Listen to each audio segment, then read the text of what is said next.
السلام علیکم ورحمۃ اللہ وبرکاتہ۔ ان الحمد للہ نحمده ونستعینه ونستغفره ونؤمن به ونتوکل علیہ ونعوذ باللہ من شرور انفسنا ومن سیئات اعمالنا، من يهده الله فلا مضل له ومن يضلله فلا هادي له، وأشهد أن لا إله إلا الله وأشهد أن محمدا عبده ورسوله، أرسله الله تعالى بالحق بشيرا ونذيرا وداعيا إلى الله بإذنه وسراجا منيرا. أما بعد فإن أصدق الحديث كتاب الله، وخير الهدي هدي محمد صلى الله عليه وسلم، وشر الأمور محدثاتها، وكل محدثة بدعة، وكل بدعة ضلالة، وكل ضلالة في النار. فأعوذ بالله السميع العليم من الشيطان الرجيم. بسم الله الرحمن الرحيم. يا أيها الذين آمنوا اتقوا الله وقولوا قولا سديدا يصلح لكم أعمالكم ويغفر لكم ذنوبكم، ومن يطع الله ورسوله فقد فاز فوزا عظيما. يا أيها الذين آمنوا اتقوا الله حق تقاته ولا تموتن إلا وأنتم مسلمون. وقال تبارك وتعالى: يوم نقول لجهنم هل امتلأت وتقول هل من مزيد، وأزلفت الجنة للمتقين غير بعيد، هذا ما توعدون لكل أواب حفيظ من خشي الرحمن بالغيب وجاء بقلب منيب، ادخلوها بسلام ذلك يوم الخلود.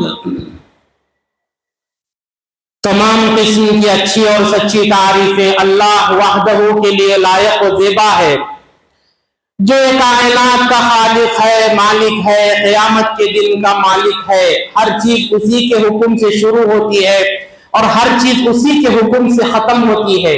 وہی ہے جس نے انسان کی ہدایت کے لیے آسمان سے کتابوں کو نازل فرمایا، پے در پے انبیاء اور رسل کو اسی نے بھیجا. درود و سلام ہو نبی اکرم صلی اللہ علیہ وسلم پر، جو اللہ رب العزت کے بھیجے کردہ انبیاء اور رسل میں سے سب سے آخری، سب سے چہیتے، سب سے محبوب بندے اور رسول. درود و سلام ہو نبی اکرم صلی اللہ علیہ وسلم پر، جن پر اللہ رب العزت نے قرآن المجید کو نازل فرمایا. میرے بھائیوں، آج کی اس جمعہ میں آپ لوگوں کے سامنے ایک بڑا حساس موضوع لے کر آیا ہوں. انسانی زندگی کی اہمیت. اللہ رب العزت اپنی کتاب کے اندر ایک انسان کی زندگی کی ویلیو اور ایک انسان کی زندگی کی اہمیت دو جگہ بیان فرماتا ہے. ایک تو سورۃ المائدہ میں اللہ تعالیٰ فرماتا ہے، آدم علیہ السلام کے دو بیٹوں کا ذکر کر کے، آبل اور قابل، جن کے درمیان جھگڑا ہوتا ہے، ایک بھائی دوسرے بھائی کو قتل کر دیتا ہے. وہ قصے کو اللہ تعالیٰ سورہ مائدہ میں بیان کرتا ہے. بیان کرنے کے بعد بنی اسرائیل سے مخاطب ہو کر اللہ رب العزت ایک نصیحت فرماتا ہے. من اجل ذلك كتبنا على بني اسرائيل انه من قتل نفسا بغير نفس او فساد في الارض فكأنما قتل الناس جميعا ومن احياها فكأنما احيا الناس جميعا. اللہ تعالیٰ یہ آیت کے اندر ایک بہت ہی بڑا سبق، بڑا لیسن ہم کو دیتا ہے. اللہ تعالیٰ فرماتا ہے کہ میں نے بنی اسرائیل کو واعظ و نصیحت کی. بنی اسرائیل سے کہا کہ من قتل نفسا، جو کوئی بھی شخص کسی جان کو بغیر کسی عذر کے، بغیر کسی ریزن کے، سبب کے اس کو قتل کرتا ہے، اللہ تعالیٰ کہتا ہے کہ اس نے ساری انسانیت کا قتل اس نے کیا. اور زمین کے اندر کوئی فساد برپا کرتا ہے، قتل و غارت گیری کے ذریعے سے زمین کے اندر کوئی شخص فساد برپا کرتا ہے، گویا کہ اس نے ساری انسانیت کا قتل کیا. اور اسی کے برعکس اللہ تعالیٰ فرماتا ہے وَمَنْ أَحْيَاهَا، اور جو شخص کسی انسان کی جان بچاتا ہے فَكَأَنَّمَا أَحْيَا النَّاسَ جَمِيعًا، گویا کہ اس شخص نے ساری انسانیت کی جان بچائی. اللہ تعالیٰ بنی اسرائیل سے مخاطب ہو کر یہ نصیحت فرماتا ہے. اور نبی اکرم صلی اللہ علیہ وسلم کی امت کو بھی اس کے اندر میسج ہے کہ کسی جان کو تم ناحق اس کی جان نہیں لے سکتے. کسی شخص کا ظلم سے یا کسی عذر کے بنا اس کا قتل ہرگز نہیں. ایک اور آیت میں اللہ تعالیٰ فرماتا ہے وَلَا تَقْتُلُوا النَّفْسَ الَّتِي حَرَّمَ اللَّهُ إِلَّا بِالْحَقِّ، کسی انسان کی جان کو اللہ تعالیٰ نے اس کو قتل کرنا، اس کو خون کرنا، اس کو حرام قرار دیا ہے. الا بالحق، اگر کوئی عذر ہو اس وقت اس کی جان لی جا سکتی ہے. کوئی عذر کے بنا اگر کسی شخص کی جان لی تو وہ حرام ہے انسان پر. پھر اللہ تعالیٰ فرماتا ہے وَمَن قُتِلَ مَظْلُومًا فَقَدْ جَعَلْنَا لِوَلِيِّهِ سُلْطَانًا فَلَا يَسْرِفْ فِي الْقَتْلِ، اگر کسی شخص کا ظلم کے بنا پر قتل ہو جائے، خون ہو جائے، اللہ تعالیٰ فرماتا ہے اس کے گھر والوں کو تمہیں اس کا بدلہ لینے کی تمہارے پاس اللہ تعالیٰ اجازت دیتا ہے، پرمیشن اللہ تعالیٰ دیتا ہے. لیکن جب جو پرمیشن تم کو ملی ہے اس میں تم فلا یسرف، اس میں تم اسراف نہیں کر سکتے، حد سے تجاوز نہیں کر سکتے. ایک آدمی کے بدلے ایک آدمی کا خون، اس کے ایک آدمی کو مارا اس کے پورے خاندان کو ختم کرے، اس کی اجازت نہیں. تو یہ دونوں آیتوں کے اندر اللہ تعالیٰ نہ مسلم کا ذکر کرتا ہے نہ مومن کا ذکر کرتا ہے. اللہ تعالیٰ نفس یعنی مسلمان ہو کہ غیر مسلمان، ہر انسان کی جو زندگی ہے وہ اللہ تعالیٰ کی طرف سے ہے. زندگی دینے والا بھی اللہ تعالیٰ اور زندگی لینے والا بھی اللہ تعالیٰ. کسی انسان کو یہ حق حاصل نہیں کہ کسی انسان کی وہ جان لے. کسی انسان کو یہ حق حاصل نہیں کہ وہ اپنے بھائی کا قتل کرے، اپنے بھائی کا خون کرے. کسی انسان کو یہ حق حاصل نہیں. اللہ تعالیٰ نے یہ جان ہمیں ایک نعمت کی طور پر دی ہے اور اس نعمت کی شکر گزاری کرنا، اس نعمت کی قدر کرنا ہر انسان پر واجب ہے. اسی لیے شریعت اسلام کے اندر اپنی خود کی جان لینا یعنی سوسائڈ کرنا بھی کبیرہ گناہ میں سے شمار ہے. نبی اکرم صلی اللہ علیہ وسلم نے فرمایا جو شخص اپنی جان خود سے لیتا ہے کل قیامت کے دن وہ اسی حالت میں اٹھایا جائے گا. یعنی اگر کوئی انسان چاقو لے کر پیٹ میں مار کر اپنا قتل کرتا ہے، کل قیامت کے دن وہ چاقو لے گا اور اپنے پیٹ میں مارتا جائے گا. اگر کوئی سولی سے لٹک کر مر کر اپنی جان دیا تو کل قیامت کے دن اسی حالت میں رہے گا. وہ بتانا یہ مقصود ہے کہ جان ایک اہم چیز ہے, یہ اللہ کی نعمت ہے, اس کو لے اپنی خود کی جان لینا یا کسی اور کی جان لینے کا حق کسی کو حاصل نہیں.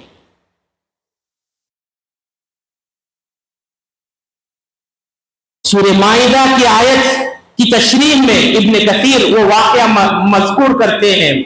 ابو ہریرہ رضی اللہ عنہ جلیل القدر صحابی, حضرت عثمان کے دور میں جب حضرت عثمان کے گھر کو باغیوں نے گھیر لیا تھا, ان کا قتل کرنے کے قریب تھے, تو حضرت عثمان کے پاس آتے ہیں اور کہتے ہیں اے امیر المومنین, ہم سب آپ کے ساتھ ہیں, آپ کے ساتھ ہم کھڑے ہوئے ہیں, آپ حکم دو, یہ تمام باغیوں کو ہم قتل کر کے ان کو آپ کی جان کی حفاظت کریں گے. حضرت عثمان رضی اللہ عنہ قرآن کا بڑا علم, گہرا علم, وہ یہی آیت کی روشنی میں فرماتے ہیں اے ابو ہریرہ, تم کیوں اپنے سر ساری انسانیت کے قتل کا, جس کے اندر میں بھی شامل ہوں یعنی عثمان بھی شامل ہے, اس کا بدلہ اپنے سر پر کیوں لینا چاہتے ہو؟ چھوڑ دو اس چیز کو. اور یہ کہہ کر ان کو بھیج دیتے ہیں اور کہتے ہیں یہ گناہ تم اپنے سر پر کیوں لینا چاہتے ہو؟ میرے بھائیوں, حضرت عمر رضی اللہ عنہ کو ان کا جو قاتل ہے کچھ دن پہلے حضرت عمر کے سامنے آتا ہے اور کہتا ہے کہ میں ایسی چکی بنانے والا ہوں جس کو تاریخ یاد رکھے گی. حضرت عمر اپنے لوگوں سے کہتے ہیں کہ یہ مجھے موت کی دھمکی دے کر گیا ہے, خلیفہ ہونے کے باوجود, امیر المومنین ہونے کے باوجود, یہ جانتے ہوئے کہ یہ سامنے والا دھمکی دے کر گیا ہے, پھر بھی اس کی جان انہوں نے نہیں دی. میرے بھائیوں, ایسے متعدد واقعات شریعت کے اندر موجود ہیں جس کے اندر نبی اکرم صلی اللہ علیہ وسلم نے یہ نمونہ پیش کیا کہ تم پر جتنا بھی ظلم ہو, جتنا بھی تمہیں ستایا جائے, ٹارچر کیا جائے, تمہیں یہ حق حاصل نہیں کہ تم جاؤ کسی کی جان لو. طائف کا وہ مشہور واقعہ جس کے اندر نبی اکرم صلی اللہ علیہ وسلم کو اس قدر مارا گیا کہ پورا جسم لہولہان ہو گیا. طائف سے جب باہر آئے تو فرشتہ آ کر نبی اکرم صلی اللہ علیہ وسلم سے کہتا ہے تم ایک حکم دو, میں پوری بستی کو اجاڑ دوں گا. آپ صلی اللہ علیہ وسلم کا جملہ اللہم اہدی قومی فانہم لا یعلمون, اے اللہ میری قوم, میں کون ہوں مجھے یہ نہیں جانتے, اگر یہ لوگ مجھے جان لیں گے تو یہ لوگ میری مخالفت نہیں کریں گے. میرے بھائیوں, متعدد موقعوں پر مسلمانوں پر ایسے ظلم, ایسے اتیاچار کیے گئے, لیکن کبھی نبی اکرم صلی اللہ علیہ وسلم یا صحابہ نے نہتے لوگوں کا قتل کرنے کا کبھی حکم نہیں. میرے بھائیوں, جیسا جیسا یہ زمانہ پروگریس ہوگا, جیسا جیسا ہم قیامت کے قریب ہوں گے, نبی اکرم صلی اللہ علیہ وسلم نے چند پیشنگویاں کی جس کے اندر آپ نے فرمایا والذی نفسی بیدی لا يذهب الدنيا حتى يبقى على الناس زمان لا يدري قاتل فيما قتل ولا المقتول فيما قتل. کہ آپ نے فرمایا اس وقت تک قیامت برپا نہیں ہوگی جب تک کہ قتل و غارت گیری عام ہو جائے گی. قاتل کو یہ نہیں معلوم وہ انسان کا کیوں قتل کر رہا ہے, اور مقتول کو یہ نہیں معلوم کہ وہ کیوں قتل کیا گیا. آج ویسا ہی سچویشن ہماری زندگیوں میں آ چکا ہے. ایک اور حدیث میں آپ صلی اللہ علیہ وسلم نے فرمایا ان من اشراط الساعہ, قیامت کی نشانیوں میں سے چند نشانیاں یہ بھی ہے ان یرفع العلم, لوگوں کے سینوں سے علم کو لے لیا جائے گا, یعنی علم باقی رہے گا, علم بہت سارا باقی رہے گا, لیکن اس کو سمجھنے کی سکت انسان کے اندر. آج کتنا علم موجود ہے, چیٹ جی پی پر آپ کچھ بھی ڈالو آپ کو ملے گا, گوگل پر کچھ بھی ڈالو سب ملے گا, لیکن وہ علم کا صحیح استعمال بہت سارے لوگ اس سے حاصل ہیں. وَيَثْبُتُ الْجَهْلُ, اور جہالت عام ہو جائے گی. وَيُشْرِبُ الْخَمْرُ, شراب نوشی, شراب پینا عام ہو جائے گا. تمام چیزیں ہم ہمارے زمانے میں دیکھ رہے ہیں. وَيُظْهِرُ الزِّنَا، زنا عام ہو جائے گا. وَيُكْثِرُ الْحَرْجَ، آپ نے فرمایا حرج بھی بہت زیادہ ہو جائے گا. صحابہ کو حرج کا معنی معلوم نہیں. آپ پوچھ بیٹھے یا رسول اللہ وما الحرج یا رسول اللہ، حرج کیا ہے اے اللہ کے رسول؟ آپ نے فرمایا حرج القتل، القتل، کسی انسان کا قتل کرنا، کسی انسان کا قتل کرنا یہ حرج میں شامل ہے. رمضان سے پہلے ایک واقعہ یعنی جس سے روح کام اٹھتی ہے، کیرلا یعنی ہمارے پڑوس کا ایک پڑوس کی ریاست، اس کے اندر ایک مسلمان آدمی 23 سال کا نوجوان جس کا نام عفان، 23 سال سے لاک ڈاؤن کے بعد اس کا باپ سعودی سے نہیں آیا، تو یہاں یہ نوجوان رہ کر بہت زیادہ قرضہ کر چکا تھا. تو ہر فیملی ممبر سے جا کر قرض پوچھتا. شروع میں لوگ اس کو قرض دیتے تھے، بعد میں لوگ دینا بند کر دیے.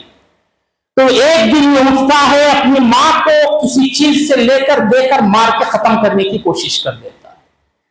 ماں کو مار کر گھر سے نکلتا ہے، سیدھا ایک آٹو بک کر کے دادی کے گھر جاتا ہے. دادی کے گھر جاتا ہے، دادی سے اس کی جویلری یعنی گہنے پوچھتا ہے. وہ جب دینے سے انکار کرتی ہے اس کا قتل کر دیتا ہے. وہاں سے جاتا ہے 20 کلومیٹر دور چچا کے گھر جاتا ہے، وہاں پیسے پوچھتا ہے، چچا کو قتل کر دیتا ہے، چاچی کو قتل کر دیتا ہے. 3 قتل ہو گئے اب تک. پھر واپس آتے ہوئے اپنے بھائی کو اسکول سے پک کرتا ہے، 13-14 سالہ بھائی، اس کو لے کر اس کا قتل کر دیتا ہے. اس کی معشوقہ یعنی گرل فرینڈ، اس کو لے کر اس کا قتل کر دیتا ہے. پھر آخر میں پوائزن پی کر اپنی جان دینے کی کوشش کرتا ہے. اس سے پوچھا گیا اتنے قتل تم نے کیوں کیے؟ وہ فرماتا ہے کہ میں مخروص سے تنگ آ چکا تھا، اسی لیے کیوں قتل کر دیا. گرل فرینڈ کو کیوں مارا؟ تو وہ کہتا ہے کہ میرے جانے کے بعد یہ جی کر کیا کرے گی. یہ ریزن ہے مسلمانوں کا. تو یہی چیزیں حدیث کے اندر نبی اکرم صلی اللہ علیہ وسلم فرماتے ہیں یکسر الحرب، چھوٹی چھوٹی چیزوں کے لیے لوگ قتل و غارت گیری پر اتر آئے. چھوٹی چھوٹی چیز، چھوٹا جھگڑا ہوا، انسان کو مارا اور مر ہی گیا. میرے بھائیوں، یہ تمام قیامت کی نشانیوں میں سے ایک نشانیاں ہیں. نبی اکرم صلی اللہ علیہ وسلم فرماتے ہیں لا يحل دم امرئ مسلم الا بثلاث، مسلمان کا خون صرف 3 حالتوں میں کر سکتے، صرف 3 حالتوں میں. ان یزنی بعد ما احسن، شادی شدہ انسان اگر زنا میں لگ جائے تو اس کو سنسار کر دیا جائے گا، اس کو پتھر سے مار کر اس کا قتل کر دیا جائے گا. او یقتل انسانا فیقتل، یا کسی شخص نے کسی انسان کی جان لی ہو تو بدلے میں اس کی بھی جان لے لی جائے گی. 2 ریزن. تیسرا او یکفر بعد اسلامہ فیقتل، اور اگر کوئی انسان اسلام قبول کر کے اسلام میں رہنے کے بعد اسلام کو چھوڑ کر کسی اور طریقے کو اپنا لیتا ہے تو ایسے شخص کو قتل کرنا واجب ہے. تو یہ 3 حالتوں کے علاوہ کسی بھی مسلمان کو، کسی بھی مومن کا قتل کرنا حرام ہے.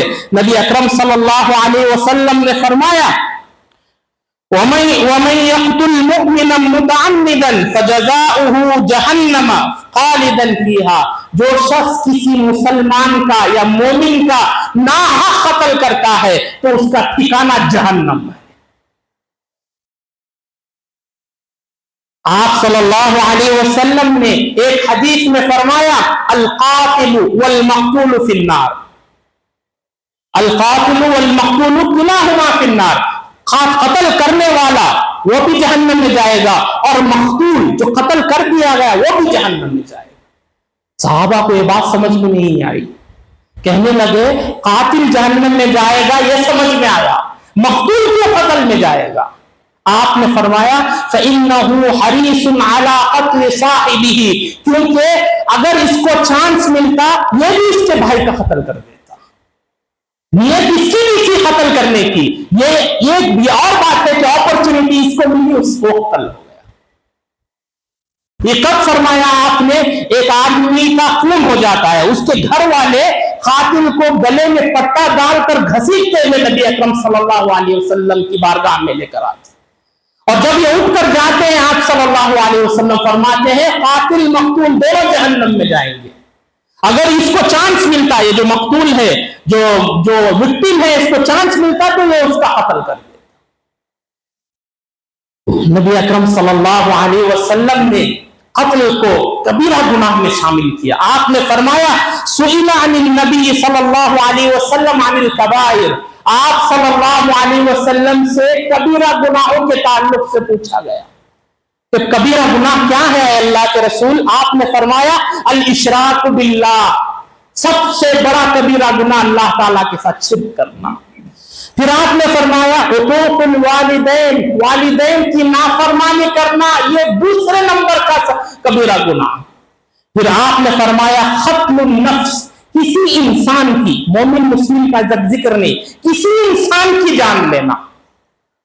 وشہادۃ الزور، چوتھی بات آپ نے فرمایا جھوٹی گواہی دینا. یہ چاروں بھی کبیرہ گناہ کے اندر. آپ نے فرمایا سباب المسلم فسوق وقتالہ کفر، کہ کسی مسلمان کو گالی دینا یہ گناہ کا کام ہے، اور کسی مسلمان کا قتل کرنا یہ تو کفر ہے. آپ نے فرمایا لزوال الدنیا اہون علی اللہ من قتل رجل مسلم، پوری دنیا برباد ہو جائے تو ہو جائے، لیکن ایک مسلمان کا قتل کرنا پوری دنیا برباد ہونے سے بدتر ہے. ایک اور جگہ آپ صلی اللہ علیہ وسلم طواف کر رہے تھے. طواف کرتے ہوئے کعبے سے مخاطب ہو کر کہتے ہیں اے کعبہ، اے خانہ کعبہ، مجھے تجھ سے بہت محبت ہے، تیری عظمت، تیری حرمت میرے دل کے اندر بہت زیادہ، کیوں توحید کا گھر ہے وہ. لیکن آپ فرماتے ہیں لیکن کسی مسلمان کی جان تیرے سے زیادہ حرمت والی ہے، یعنی کسی مسلمان کا قتل کرنا کعبے کو ڈھانے سے بڑا جرم. حجۃ الوداع کے اندر آپ صلی اللہ علیہ وسلم نے روئے انسانیت کو قیامت تک آنے کے لیے بہترین نصیحتیں آپ نے کی. ان نصیحتوں میں آپ نے فرمایا ان دماءکم واموالکم واعراضکم حرام علیکم کحرمت یومکم ھذا فی بلدکم ھذا فی شہرکم ھذا. لوگوں کان کھول کر سن لو، تمہارے خون، تمہاری عزت و آبرو، تمہارا مال اس قدر حرمت والی ہے، اس کو قدر معزز ہے کہ حرمت یومکم ھذا، یہ عرفات کے دن کی حرمت سے زیادہ، فی شہرکم ھذا، یعنی مکہ، کعبے کے مکے کی حرمت سے زیادہ، اور فی شہرکم ھذا، اور ذوالحجہ کے محرم جو مہینہ ہے حرمت والا مہینہ، اس مہینے کی بھی حرمت سے زیادہ ایک مسلمان کی جان، ایک مسلمان کا مال اور ایک مسلمان کی عزت و آبرو سے چھیڑ کھانی بڑا جرم ہے. میرے بھائیوں، عہد نبوی میں اتنے ایسی مثالیں ہیں جو نبی اکرم صلی اللہ علیہ وسلم کے زمانے میں پرسنل گین کے لیے کبھی قتل نہیں ہو کیا جاتا تھا. ایک واقعہ آپ کے سامنے میں بیان کرنا مناسب سمجھوں گا. حضرت علی رضی اللہ عنہ، زور کی جنگ، شدت کی لڑائی، ایک کافر آپ کی تلوار کے نیچے آ جاتا ہے، قریب تھا، یعنی ایک سیکنڈ میں وہ قتل کرنے کے قریب تھے حضرت علی رضی اللہ عنہ. وہ آدمی مرتا کیا نہ کرتا، وہ تھوک دیتا ہے ان کے منہ پر، یعنی جب مر ہی رہا ہوں تو حضرت علی کو ذلیل کر کے مروں گا، یہ اس کی منشا. تو آپ کے منہ پر تھوک دیتا ہے، فوراً وہ اپنی تلوار ہٹاتے ہیں اور کہتے ہیں چلے جائے یہاں سے. یہودی آدمی، وہ آدمی جنگ ختم ہونے کے بعد حضرت علی کے پاس آتا ہے اور کہتا ہے کہ میں تو تمہاری تلوار کے نیچے تھا، آسانی کے ساتھ آپ میرا قتل کر سکتے، اور میں جب آپ کے منہ پر تھوکا اور بھی زیادہ غصہ آنا چاہیے تھا. یہی تو نفسانی چیز ہے، یہ نیچرل چیز ہے. آپ کو اور غصہ آنا تھا، اور زور سے آپ میرا قتل کرنا تھا، آپ نے ایسا کیوں نہیں کیا؟ حضرت علی نے فرمایا جب تک تو تھوکا نہیں میں اللہ کے لیے لڑ رہا تھا، جب تو نے میرے منہ پر تھوکا، اس کے اندر میری پرسنل ایمنیٹی، میرے پرسنل جذبہ، بدلہ لینے کا جو جذبہ ہے وہ آ جاتا۔ میں یہ نہیں چاہتا کہ میری پرسنل چیز کے لیے کسی انسان کا قتل ہو۔ میرے بھائیوں، دین اسلام ہمیں یہ سکھاتا ہے۔ یہ تمام باتیں آج چھیڑنے کا مقصد یہ کہ گزشتہ چند دنوں پہلے ایک ایسا حادثہ اس ملک کے اندر پیش آیا جس کے اندر 26 لوگوں کی وفات ہو گئی۔ 26 لوگوں کو ناحق قتل کر دیا گیا، ان کا مذہب پوچھ کر ان کو قتل کر دیا گیا۔ میڈیا رپورٹس کتنی سچ ہے کتنی جھوٹ، اس کو سائیڈ میں رکھیں گے، لیکن نہتے انسان کا قتل کرنا یہ کوئی بہادری والی بات نہیں۔ دین اسلام اس کی مذمت کرتا ہے۔ نبی اکرم صلی اللہ علیہ وسلم کی پوری شریعت کے اندر آپ کو ایسا طریقہ ہرگز نہیں ملے گا۔ اللہ کی کتاب کے اندر آپ کو ایسی مثالیں ہرگز نہیں ملیں گی۔